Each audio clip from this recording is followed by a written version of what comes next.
உணவு பந்தம் அப்படின்னா என்ன?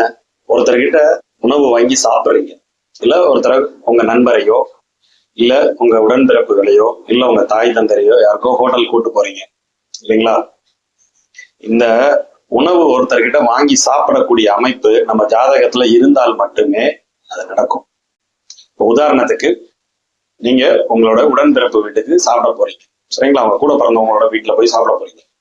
இப்ப உங்களுடைய 2ஆம் இடம், 6ஆம் இடம், 10ஆம் இடம், இதுதான் நம்ம கர்ம திரிகோணம் அப்படின்னு நம்ம சொல்லக்கூடிய கர்ம பாவகங்கள்.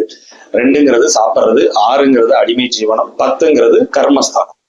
இந்த 3, 2, 6, 10 யாரோட வீட்டுக்கு நீங்க இப்ப போய் சாப்பிட போறீங்களோ அவங்களோட 2, 6, 10ஓட இந்த அதிபதிகள் கனெக்ட் ஆயிருப்பாங்க.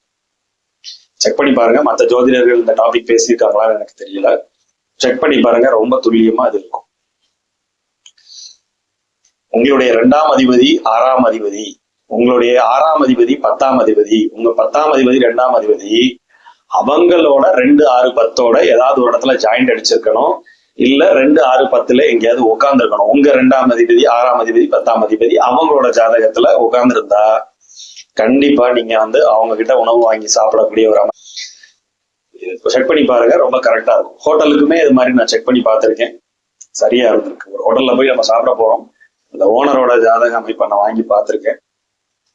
ஸோ நீங்களும் அது மாதிரி செக் பண்ணி பாருங்க. மற்றவங்க இது எப்படி கவர் பண்ணியிருக்காங்கன்னு எனக்கு தெரியல. பட் இதுதான் ஒருத்தர்கிட்ட நம்ம உணவு வாங்கி சாப்பிட்றதும், ஒரு ஹெல்ப் லைன் அவங்க கிட்ட நம்ம வாங்குறோம், ஒரு பணம் வாங்குறோம் அப்படின்னாலுமே இந்த 2, 6, 10 கனெக்ட் ஆயிருக்கும்.